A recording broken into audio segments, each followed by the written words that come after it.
Everyone, तो कैसे हो आप सब लोग। I hope you are good all. तो आज हम दिल्ली पुलिस कांस्टेबल 2025 का RW पे मॉक था 16 फरवरी 2025 का संडे के दिन। उसके मैथ की क्वेश्चन का सॉल्व करेंगे। किस तरह हम इजी और आसान ट्रिक में कम टाइम में उनको किस तरह हम अटेम्प्ट कर सकते हैं वो सब करते हैं। सबसे पहले हम ये कर लेते हैं 11 नंबर क्वेश्चन। इसमें बेसिकली 5-6 टाइप होती है, लेकिन इसमें मेन 3 टाइप होती है जो बेसिक हर एग्ज़ाम में आती है दिल्ली पुलिस के में। तो इसके फर्स्ट टाइप की बात कर लेते हैं। फर्स्ट टाइप आता है, जैसे कोई संख्या है रूट के अंदर है, रूट ए रूट ए रूट ए रूट ए, इस तरह करके ये अनंत तक जाती है। तो इसका मान, ये जो रूट के अंदर संख्या होगी वही आएगा, इसका मान होगा है। जैसे अगर रूट 7 है, रूट 7 रूट 7 रूट 7, फिर ऐसे करते करते ये अनंत तक जाती है, तो इसका मान होगा रूट 7। और इसी तरह अगर संख्या आ गई 6 minus root 6 minus root 6 minus root 6, और ये अगर अनंत तक जाती है तो टाइप नंबर 2 होती है। तो इसमें क्या करना पड़ता है, हमें जो रूट के अंदर संख्या होती है उनको इस तरह 2 भागों में तोड़ना होता है जो सहभाज्य हो, यानी वो उनके बीच में कुछ भी संख्या कॉमन हो। तो ये 3 सहभाज्य संख्या हो जाएगी, 3 और 2, इनमें कुछ कॉमन नहीं है और इनको गुणा करने पे 3 दूनी 6 आते हैं। तो अगर इसमें माइनस का चिन्ह है तो छोटी वाली संख्या आंसर होगा, अगर यहाँ पे प्लस का चिन्ह होगा तो बड़ी वाली संख्या होगी। जैसे इसमें माइनस का चिन्ह है तो इसका छोटा वाला आंसर होगा, तो इसका आंसर होगा रूट 6 माइनस रूट 6 अनंत तक जाती है, तो इसका आंसर होगा 2। उसी तरह अगर इसका टाइप 3 होती है, टाइप 3 में क्या होता है, जैसे 6 plus root 6 plus root 6 plus root 6, ऐसे करते ही अनंत तक जाती है। तो इसमें क्या होता है, इसमें भी सेम वही रूट वाली संख्या को सहभाज्य संख्या में तोड़ना होगा। जैसे 3 और 2 में तोड़ दे, इसमें कुछ भी कॉमन है, 3 दूनी 6, तो इसमें यहाँ पे प्लस में है तो ये बड़ी संख्या आ जाएगी, तो इसका आंसर होगा 3। तो ये मेन टाइप होती है जिसमें से हम बेसिकली क्वेश्चन आ जाती है 1 2 3 टाइप। और इसमें कभी कभी ऐसी संख्या आती है जो बीच में दो दो टूटती नहीं है, जैसे इसमें आ जाएगी ऐसे 3 आ गई तो 3 तो टूटेगी नहीं। और 17 आ गई, रूट 17 तो वो भी टूटे नहीं। इस उसके लिए फॉर्मूला होता है, लेकिन हमें उतना लंबा नहीं पूछा जाता है बेसिकली। तो हमें इसमें क्या होता है, हमें बीच वाली संख्या को 2 भागों में तोड़ लेना पड़ता है। उसी तरह हमारे क्वेश्चन आया था 16 फरवरी को, root 20 minus root 20 minus root 20 minus root 20, और ये अनंत तक है, तो इसका आंसर क्या होगा। तो इसका आंसर हम इसी तरह कर लेते हैं जैसे मैंने बताया था दूसरी टाइप में। जैसे इसमें 20 का मान बताया, तो हम लिख देंगे root 20 minus root 20 minus root 20 minus root 20, और ये अनंत तक जा रही है। तो इसको हम बीच अंदर वाली संख्या को 2 ऐसे भागों में तोड़ेंगे जो सहभाज्य संख्या हो, इनमें कुछ भी कॉमन हो। तो 4 पंजू 20, तो 4 और 5 को गुणा करने में 20 आ रहे हैं, इन 4 और 5 में कुछ भी कॉमन नहीं आ रहा। तो अगर माइनस का चिन्ह है तो यहाँ पे छोटी वाली संख्या आंसर होगा, तो आंसर होगा इसका 4। तो इसका आंसर 4 जो बताया भी गया है। तो इस तरह इसकी ये शॉर्ट ट्रिक है। बाकी इसका मेथड होता है जो इसको फॉर्मूला लगा के होता है, वो लंबा हो जाता है, तो हमें इस तरह कर लेना चाहिए। तो इसका आंसर होगा 4, और अगर यहीं अगर प्लस होता है तो इसका आंसर होता 5, लेकिन यहाँ पे माइनस है तो इसका आंसर है 4। शुरू से शुरुआत कर लेते हैं पहले क्वेश्चन का। तो पहला क्वेश्चन बताया गया कि माना एक 4 अंकों की बड़ी से बड़ी संख्या जो 16 21 24 और 28 प्रत्येक से विभाजित है। एक्स के अंकों का योगफल बताना है, एक्स के अंकों का जोड़ बताना है। जो 4 अंकों की सबसे बड़ी संख्या है जो 16 21 24 और 28 प्रत्येक से विभाजित है। तो 4 अंकों की सबसे बड़ी संख्या होती है 9999। अब इसमें हमें अब एलसीएम निकालना है 16 21 24 28, और एलसीएम को फिर इस 9999 से भाग दे देना है। तो जहाँ तक ये पूरा पूरा जा रहा है वहाँ तक देंगे, और जो संख्या बच जाएगी फिर उसको इससे घटा देंगे, और जो घटाने के बाद जो संख्या निकल के आएगी वो 16 21 24 और 28 प्रत्येक से विभाज्य होगी। फिर इसी का अंकों का योग बताना है। अब हम 16 21 और 24 का एलसीएम ले लेते हैं। तो 16 21 24 और 28 का एलसीएम लेंगे, तो 2 का जाएगा इसमें 8 बार, इसमें 21 बार, इसमें 12 बार, इसमें जाएगा 14 बार। फिर 2 का दिया तो 4 बार, इसमें 21 बार, इसमें 6 बार, इसमें 7 बार। 2 का 4 में 2 बार, 21 में जाएगा नहीं, 6 में 3 बार जाएगा, 7 में जाएगा नहीं। 7 का दिया तो 7 का 21 में 3 बार, 1 बार, इसमें 3 बार, 2 बार। 3 का दिया तो ये इसमें जाएगा 1 बार, इसमें भी 1, और ये 2 बच जाएगा ये। तो इनका एलसीएम आ जाएगा 2 into 2 into 2 into 7 into 3 into 2, 2 दूनी 4 4 दूनी 8 8 दूनी 16 16 में 16 16 2 32 16 48, और 48 इंटू 7 इसको गुणा करेंगे तो आएगा 336। 48 इंटू 7 756 का 6, 7 7 रुपये 7 8 56 का 6, हसल का 5 बचे। तो 7 7 14 7 21 7 चौका 28 और 5 33, तो 336 आ गए। अब 336 को हमें 9900 से डिवाइड करना है। तो 9999 से अगर हम 336 का भाग देंगे 336 का, तो ये जाएगा इसमें 2 बार और आएगा 336 दूनी होता है 672। तो अब 9 से 2 गया तो यहाँ बचा 7, और 9 में से 7 गया तो 2, और 9 में से 6 गया 3। अगली वाले संख्या उतार लेंगे 9 बार, तो इसमें ये 9 बार के आसपास 9 बार के आसपास जाएगा। तो हम इसको 336 को 9 से गुना कर लेते हैं, तो 9 छक्की 54 का 4, हासिल का 5, 9 एकम 9, 9 18, 9 27, 27 और 5 32, 32 का 2, हासिल का 3, और 5 3 15 और 3 18, 5 1 5 10 15, 15 और 3 कितने हो गए 18।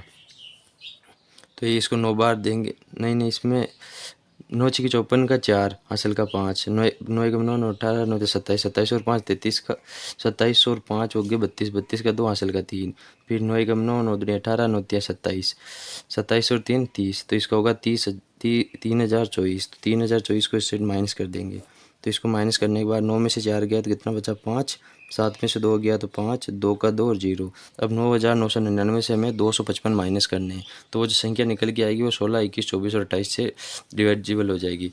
तो हम 9999 से 255 माइनस कर देंगे, 255। तो 9 में से 4 गया 5, 9 में से 4 गया 5, 9 में से 2 गया 7 और ये 9, तो वो संख्या ये 9744, जो 16, 21, 24 और 28 से प्रत्येक से विभाज्य है। तो अब इसके अंकों का योग बताना है हमें, अंकों का योगफल पूछा है। तो 9 और 7 कितने 16, 16 और 4 20 और 4 24, तो इसका आंसर होगा 24। तो पहले का आंसर है 24। नेक्स्ट क्वेश्चन देख लेते हैं।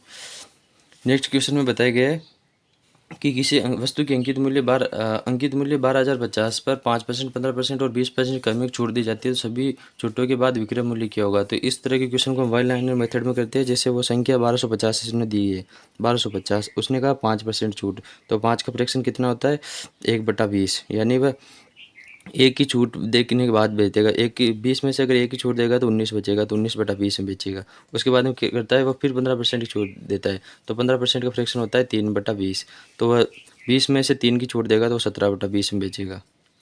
उसके बाद में फिर वो कह रहा है 20% और छूट दी जाती है क्रमिक, तो 20% का फ्रैक्शन कितना होता है 1/5, यानी वह एक ही छूट देके 4 में बेचेगा, तो 4/5। तो इसको सॉल्व कर लेना, आंसर आ जाएगा। तो 1 0 से 1 0 कटा, फिर 5 से इसको काटा तो ये पूरा पूरा इसमें 25 बार, और 5 इसमें 5 का दिया तो 4 बार, इसमें 5 का दिया तो 5 का 25 में दिया तो 5 बार, 4 से 4 कट गया, फिर इनको गुना कर लिया, तो ये इसको गुना करने पे ये चला जाएगा इसमें 9 दूनी 18.5, तो 9.5 बार, फिर 5 से इसको गुना किया तो 55, 25 का 5, हासिल का 2, 9 पंजे 45 और 47 और 1 पॉइंट का पॉइंट, तो ये 47.5 इंटू 17। अब इन दोनों को गुना करेंगे तो आंसर निकल के आ जाएगा 8.7.5। तो इनको गुना करके देख लेना, ये आएगा 807.5। तो इस तरह हम इसको A1 लाइनर मेथड में कर सकते हैं। अब नेक्स्ट क्वेश्चन देख लेते हैं। ये बोल रहे हैं 5 क्रमागत विषम प्राकृतिक संख्याओं का औसत 27 है, तो पहली और 5वीं संख्या का गुणनफल क्या होगा। तो हमें इस तरह क्वेश्चन में हमें 5 विषम संख्या पूछिए और उनका औसत 27 है, तो हम बीच वाली संख्या 27 मान लेते और 2 इधर आ जाएगी और 2 इधर आ जाएगी, तो 1 2 3 4 5 ये क्रमागत संख्या है।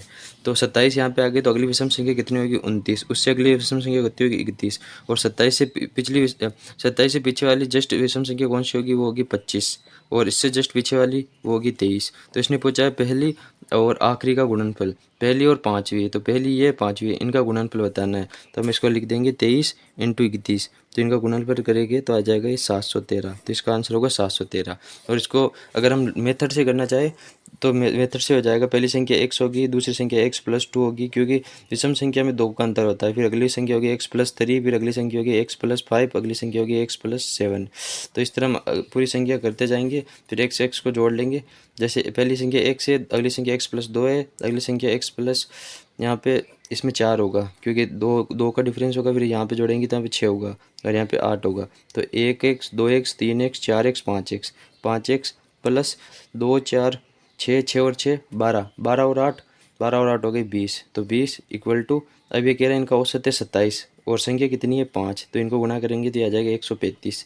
तो 135 इधर आ गया, तो 5x और 20 इधर माइनस में हो जाएंगे, तो यहाँ पे बचेगा 135 में से 20 जाएगा तो बचेगा 115। फिर 5 से x को काटा तो ये आ जाएगा 5 दूनी 10 और ये बचा 23। तो पहले x का मान 23, तो पहली संख्या 23 हो गई। फिर 23 में हम 2 जोड़ देंगे तो अगली संख्या 25 बन जाएगी। फिर 23 के अंदर हम 4 जोड़ देंगे तो बीच वाली संख्या 27 बन जाएगी। इस तरह x का मान 23 है और हम पूरी संख्या निकाल लेंगे। फिर 23 और 31 का गुणा करेंगे तो 713 आएगा। तो अगले इस तरह ये इस तीसरे क्वेश्चन का आंसर है x का मान 23 है, पहली संख्या 23, लास्ट 31, इनका गुणनफल है 713। नेक्स्ट क्वेश्चन देख लेते हैं। नेक्स्ट क्वेश्चन बताया कि ए बी का अनुपात 5:4, बी सी का अनुपात 3:5 और ए बी सी का अनुपात बताना है। तो ये सबसे आसान क्वेश्चन है, ए बी सी को लिख लेते हैं और इसमें पूछा ए और बी का अनुपात 5:4। तो एक के नीचे 5 लिख देते हैं, बी के नीचे 4 और फिर अगले वाली संख्या बता रहे बी और सी का अनुपात 3:5। तो उसकी जस्ट नीचे वाली संख्या में बी का मान 3 लिख देते हैं और अगले वाले सी का मान 5 लिख देते हैं। पास वाला खाना जो उसके पास वाली संख्या उससे भर देते हैं और उसके बाद में इनको गुणा कर लेते हैं। तो इधर 3 भर दिया इसके साथ, तो 5 3 15, 4 गुना 4, 4 8 6 12, 4 5 20। तो इनका होगा 15:12:20। तो 4 नंबर क्वेश्चन का आंसर है 15:12:20। आंसर होगा ए बी सी का अनुपात। अगला क्वेश्चन देख लेते हैं। एक वस्तु के मूल्य में 45% की वृद्धि की जाती है और उसके बाद 15% प्रत्यय की 2 क्रमिक छूटें दी जाती है। दो अंतिम वस्तु के मूल्य में कितने प्रतिशत की वृद्धि या कमी होगी। तो हमें पहले एक वस्तु के मूल्य में 45% वृद्धि, यानी कोई वस्तु पहले 100% थी, उसमें 45% की वृद्धि यानी प्लस 45 करने के बाद वो 145% हो गई। उसके बाद में क्या कह रहा है, 145% होने के बाद उसके बाद 15% की प्रत्येक 2 क्रमिक छूट दी जाती है। 15% का फ्रैक्शन कितना होता है, 3/20, यानी वह 20 की चीज़ को 3 की छूट में बेचेगा, यानी वह 17/20 में बेचेगा। और ये 2 बार किया तो 17/20/17/20। फिर इनको गुणा करेंगे तो हमारा, इनको गुणा करने पे आप गुणा करके देख लेना, इनको गुणा करोगे तो 104 पॉइंट आएगा, 104.7 आएगा। तो ये प्लस में आएगा। तो 100 की चीज़ को अगर 104.7 मिल रहा है तो हमें कितना प्रॉफिट हुआ, तो 4.7 का।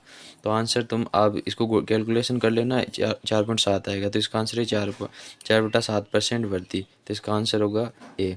नेक्स्ट क्वेश्चन देख लेते हैं। नेक्स्ट क्वेश्चन में बताया गया है कि पी क्यू और आर की कोई संख्या दी अगर उनका महत्तम स्वावर्धन उनका एस शेप पूछ रहा है। तो एस शेप के केस में क्या होता है, अगर एस शेप पूछे तो हमें इनके अंदर जो सबसे छोटी संख्या होती है वो लेनी पड़ती है। और एलसीएम केस में क्या होता है, एलसीएम के केस में जिस संख्या की पावर सबसे ज़्यादा होगी उसको लेना पड़ता है। और जो अगर इनमें कॉमन नहीं है लेकिन वो है, जैसे यहाँ पे 2 की घात 8, 3 की घात 5 और क्यू के अंदर अगर 7 की घात 1 भी है सिर्फ क्यू के अंदर और बाकी में नहीं है, तो वो 7 की घात 1 लेना पड़ेगा। एलसीएम में कॉमन हो चाहे ना हो, सब संख्या को लेना पड़ता है और सबसे बड़ी संख्या को लेना पड़ता है। लेकिन एच सी एफ के केस में सबसे छोटी संख्या को लेना पड़ता है और वो सिर्फ कॉमन होनी चाहिए। तो एच सी एफ में पूछा है तो इसमें पी क्यू और आर में क्या कॉमन है, इसमें दो, तीनों के अंदर ही है। तो दो में सबसे छोटी संख्या कौन सी है, 3। तो यहाँ पे 2 की घात 3। तो एच सी एफ आएगा है कि 2 की घात 3 इंटू, अब इसमें 3 की घात 5, इसमें भी 3 है, इसमें भी 3 है, इसमें भी 3 है। लेकिन 3 की घात में सबसे छोटी कौन सी है, 3 की घात सबसे छोटी है, 3 की घात 4। तो इसका आंसर होगा 3 की घात 4। तो 8वें का आंसर है 2 की घात 3 इंटू 3 की घात 4। कहाँ पे, 2 की घात 3 इंटू 3 की घात 4। तो इसका आंसर होगा डी। तो 6 का आंसर है डी। नेक्स्ट क्वेश्चन देख लेते हैं। नेक्स्ट क्वेश्चन बता रहा है, नेक्स्ट क्वेश्चन देख लेते हैं, 1 मिनट। नेक्स्ट क्वेश्चन बता रहा है कि सुनीता किसी निश्चित अवधि के बाद 20,400 प्राप्त करने के लिए 12,000 की राशि को 10% की वार्षिक साधारण ब्याज पर निवेश करती है। उपरोक्त राशि प्राप्त करने के लिए वो कितने वर्ष के लिए निवेश करती है। तो 10% की राशि से 12,400 प्राप्त करने के लिए, 12,000 रुपये की राशि से वो 20,400 प्राप्त करना चाहती है और 10% वार्षिक साधारण ब्याज है। तो 20,000 से 12,000 से 20,400, तो कितना प्राप्त करना चाहती है वो, अभी इनको डिफरेंस होगा 8,400। तो 8,400, अब 8,400 12,000 कितना परसेंट है, तो हम वो नीचे लिख लेंगे। 12,000 गुणा 100 कर लेंगे। 2 जीरो से 2, 1 जीरो से 1, इनको काटा तो 12 7 84, तो 70%। तो 8,400 12,000 का 70% है और 10% की दर से हमें बताना है हर साल। तो साधारण ब्याज हर साल समान लगता है। तो अगर एक साल 10% मिला तो हमें 70% प्राप्त करने के लिए 7 साल तक 10% लगाना पड़ेगा। तो इसने पूछा है वह कितने वर्ष के लिए निवेश करेगी, तो इसका आंसर होगा 7 वर्ष। तो 7 का आंसर है 7 वर्ष। अगले क्वेश्चन में बता रहा है कि ए और बी के विक्रय मूल्य समान है। ए को 28% के लाभ पर बेचा जाता है, बी को 24% के हानि पर बेचा जाता है। दोनों वस्तुओं के कुल विक्रय मूल्य 48,640 है। तो ए तथा बी का क्रम मूल्य क्या है। तो हमें दो संख्या है ए और बी, उनको पहले 28% के लाभ पे बेचा जाता है। तो 28% का फ्रैक्शन कितना होता है, 28% का फ्रैक्शन होता है 7/25। कितना होता है 7/25। उसके बाद में 24% का फ्रैक्शन भी यहाँ पे देख लो। 24% का फ्रैक्शन होता है 6/25, यानी कि वह 25 की चीज पहले फ्रैक्शन में एक हुआ 28% लाभ, यानी 25 की चीज़ को +7 यानी 32 में बेचेगा। और बी में बता रहा है कि 24% की हानि है, यानी 25 की चीज़ को 6 कम में बेचेगा, यानी 25 की चीज़ को कितने में खरीदेगा 1900 में। और उसने पहले लाइन में क्या है विक्रय मूल्य समान है, तो इन दोनों को गुणा करके विक्रय मूल्य समान कर लेते हैं और इधर 32 में हो जाएगा। 19 की गुणा ऊपर कर लेंगे 32 के नीचे, तो इन दोनों का विक्रय मूल्य समान हो गया, तो इधर 19 की गुणा किया तो इधर भी 19 की गुणा करना पड़ेगा, और इधर 32 किया तो इधर भी 32 की गुणा करना पड़ेगा। तो 32 और 19 को हम गुणा करेंगे तो इनका आंसर आ जाएगा 32 और गुणा 608, और इन दोनों गुणा करोगे तो आप देख लेना 608 होगा। तो 608 और इसको गुणा करोगे इसके भी आंसर आएगा 608। तो 608 और 608 कितने हो गए 1216, और 1216 की उसने बताया कि कुल विक्रय मूल्य 48,640 है। तो 1216 की मान कितना होगा 48,640। तो अगर हम इसको डिवाइड करेंगे तो पिछली संख्या से देख लेते हैं, तो 6 कम 6 24, तो ये 4 बार जाएगा पूरा पूरा। इस 1216 को 48,640 में 4 बार जाएगा, यानी एक के मान 40 आएगा। उसके बाद में पूछा है ए तथा बी का क्रय मूल्य, तो ए का क्रय मूल्य 25 × 16 है और बी का 25 × 32 है। तो 25 × 19 को 40 से गुणा करेंगे तो ए का मान आ जाएगा, और 25 × 32 ये बी का क्रय मूल्य, इसमें 40 की गुणा करेंगे तो बी का मान आ जाएगा। तो ए को इसको सॉल्व करेंगे तो इसका आएगा 19,000, और बी को सोल्व करेंगे आएगा 32,000। तो ए और बी का क्रय मूल्य होगा 19,000 और 32,000। तो इसमें 8 का आंसर है 19,000 और 32,000। नेक्स्ट क्वेश्चन देख लेते हैं। नेक्स्ट क्वेश्चन बता रहा है कि एक ट्रेन 600 मीटर और 300 मीटर लंबे 2 पुलों को क्रमशः 80 सेकंड और 60 सेकंड में पूरी तरह से पार करते हुए ट्रेन की लंबाई ज्ञात कीजिए। तो इस तरह के क्वेश्चन में हमें क्या करना पड़ता है, हमें दूरी पहले लिखी 600 मीटर को कितने समय में पार करता है, तो 600 मीटर और ट्रेन की खुद की चाल 600 मीटर पुल है, 600 मीटर पुल और 300 मीटर लंबे 2 पुलों को, तो वह 600 मीटर पुल की लंबाई प्लस वो खुद की लंबाई कितने समय में पार कर रहा है 28 सेकंड में। और उसी आगे बता रहा है कि वह 300 मीटर लंबे पुल और खुद की लंबाई को साथ में ऐड होगी को कितने में 60 सेकंड में। तो इन दोनों की एल का मान इन दोनों को हम इक्वल करेंगे तो एल का मान आ जाएगा, एल का मान ही है लंबाई। तो 10 से 10 कटा 600 को 600 में गुणा किया तो 3600 प्लस 6L, और 8 को इसमें 300 में गुणा किया तो 2400 प्लस 8L।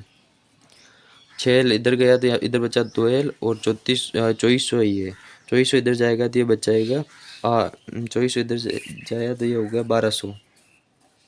2 का 1200 में गया तो 600, तो उस ट्रेन की लंबाई का मान आएगा 600। तो ट्रेन की लंबाई क्या है 600 मीटर।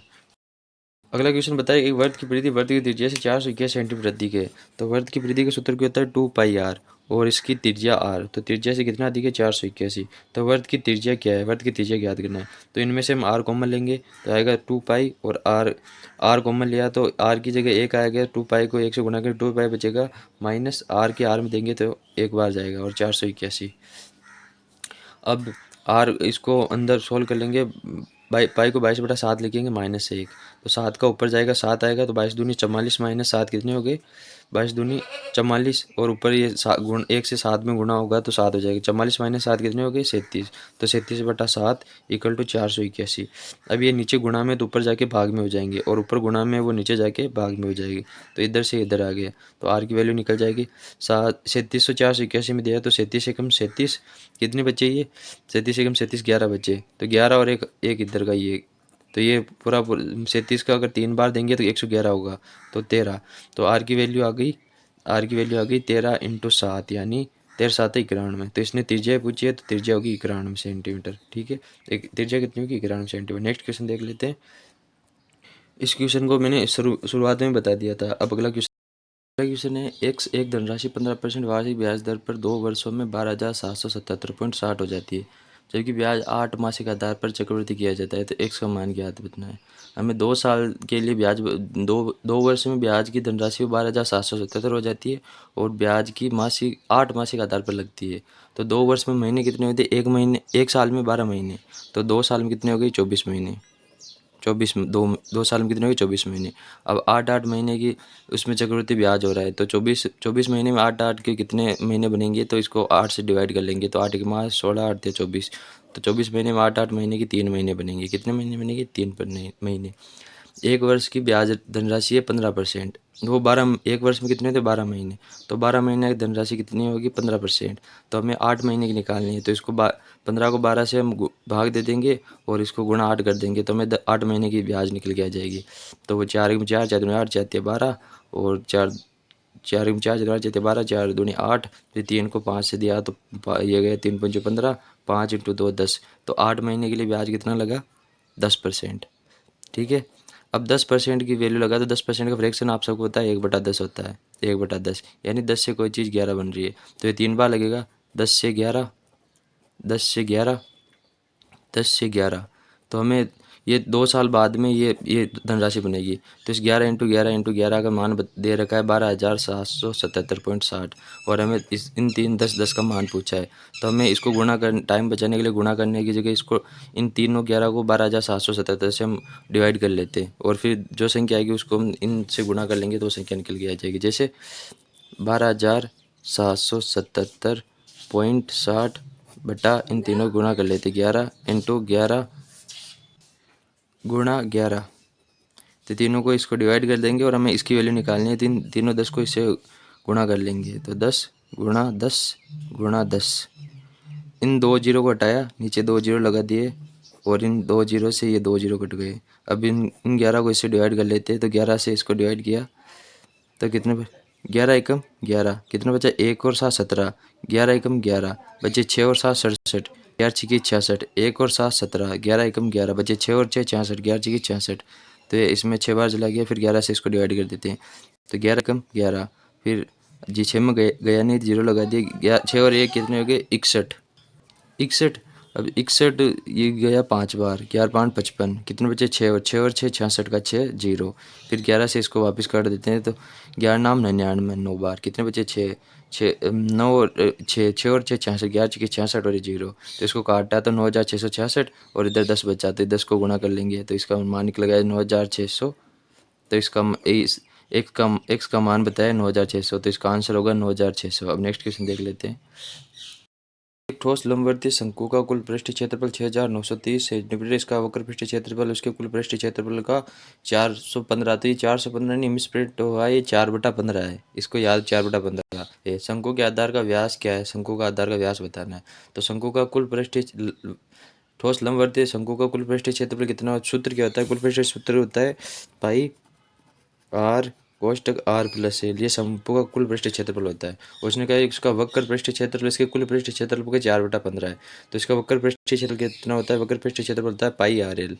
तो इसका सूत्र रहता है पाई आर एल। तो इसने कहा कि इसका वक्र पृष्ठ क्षेत्रफल इसके कुल पृष्ठ क्षेत्रफल का इसका कितना है 4/5 है, तो ये 4/5 लिख देते हैं। तो इस पाई आर से ये पाई आर कट गया, ये 5 इधर गुणा इधर भाग में तो जाके गुणा में हो जाएगा, तो इधर निकल गया और 4 इन दोनों कोष्टक में गुणा आ जाएगा, तो 4r + 4l बराबर कितने हो गए 5l, क्योंकि 5 इधर गुणा में जाएगा तो l और 5 गुणा होकर 5l हो जाएगा। अब ये 4l इधर जाएगा तो ये माइनस होकर 1l रह जाएगा और 4l, तो l की वैल्यू निकल के इतनी आ गई 4r। ठीक है, अब इसको रख देते हैं। एक ठोस लंबवर्ती शंकु का कुल पृष्ठ क्षेत्रफल 6,930 है, कुल पृष्ठ क्षेत्रफल होता है पाई आर कोष्टक आर प्लस एल, तो हम लिख देते हैं पाई आर कोष्टक आर प्लस एल की वैल्यू हमें दी गई है 4r, तो एल की वैल्यू यहाँ पे लिख देते हैं 4r बराबर कितना है 6,930, तो 6,930।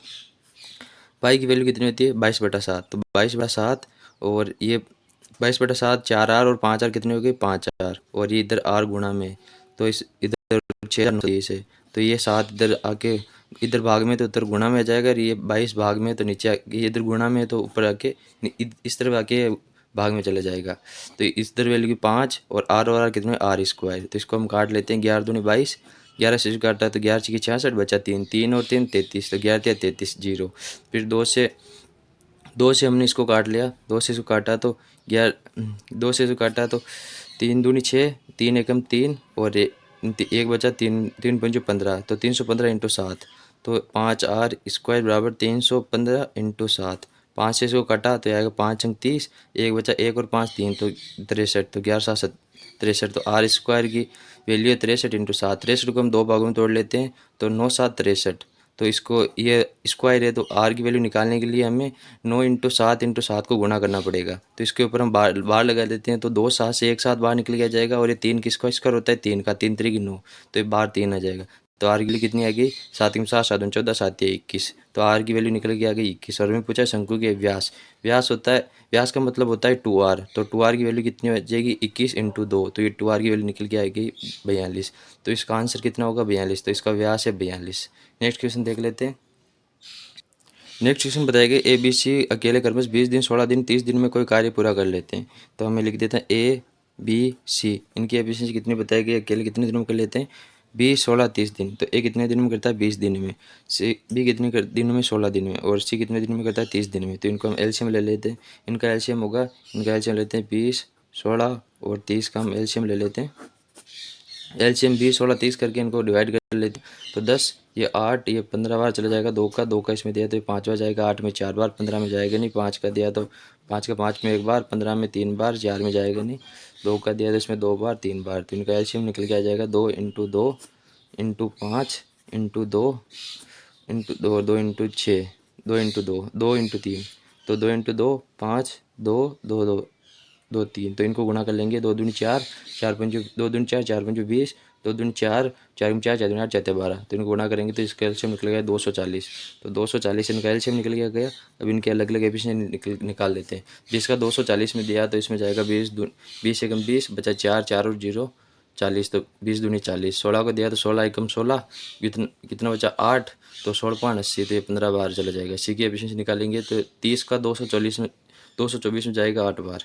तो इनके अलग अलग एफिशिएंसी निकल के आ गई। अब इसने आगे क्या पूछा है, ए और बी ने काम करना प्रारंभ किया और उन्होंने 4 दिन तक काम करके छोड़ दिया। तो ए और बी ने 4 दिनों तक काम किया, तो ए और बी को जोड़ लेंगे, ए और बी को जोड़े 12 और 15 को जोड़ा कितना हुआ, ये हो गए 27, 12 और 15 को जोड़ने पे 27 आ गई। और इन्होंने 4 दिन तक काम किया, तो 4 दिन का काम कितना निकल के आ जाएगा, 7 × 7 14 7 21 7 चौक 28 का 8 आंसर का 2 4 दूनी 8 और 10, तो ए और बी का 4 दिन का काम 108 है। तो 240 में से 108 हम माइनस करेंगे, 0 में से 8 गया 2 और 3 में से 0 गया तो 3 और 2 में से 1 गया तो 1, तो 132 काम हमें और बच गया। अब इसने पूछा है कि शेष काम को पूरा करने के लिए इसी को कितना दिन लगेगा। तो 132 काम शेष बचा है और इसको करने के लिए इसी को कितना दिन लगेगा। इसी की एफिशिएंसी कितनी है 8, तो 132 को हम 8 से डिवाइड कर देते हैं, तो 8 एकम 8 एक बार गया, कितना बचा 5 5 और इधर 2 है तो 52, तो 8 × 40 8 × 48 8 × 48 और कितने बचे 52 में से 48 गए 4, तो 4/8, यानी ये निकल गया 16 सही 1/2, तो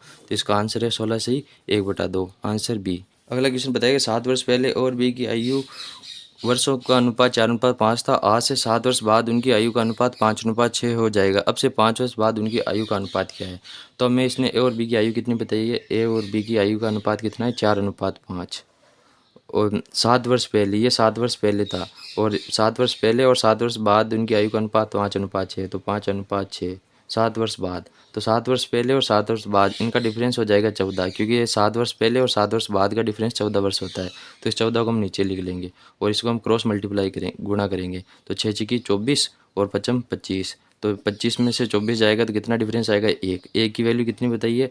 अब इनको ऐसे क्रॉस में गुणा करना पड़ेगा। अब इन दोनों में डिफरेंस कितना 1, तो अगर इसको हम गुणा करेंगे 4×5 और 4×4 तो भी 14 निकल गया। अगर हम इससे अच्छा इस दोनों का डिफरेंस देके और जितना डिफरेंस आएगा उसको इससे गुणा कर देंगे तो वो ऑटोमेटिक निकल के आ जाएगा। अब इसमें 4×5 6×84 इन दोनों का डिफरेंस कितना है 14, तो 1 का मान कितना है 14, तो इन दोनों में से किसी में भी रख देते हैं, तो हम इसमें रख देते हैं, तो 14 का मान 4×5 और 6×84, तो इनका मान निकल गया 70 और 84। लेकिन ये 7 वर्ष बाद का है, वर्तमान का निकालने के लिए हम 7 वर्ष माइनस कर देंगे, तो इसकी वर्तमान निकल गया 63 और इसको 7 माइनस करेंगे तो निकल के आ जाएगा ये निकल के आ जाए 78। तो इनकी वर्तमान आयु का अनुपात है 63:78 नहीं 77 होगा।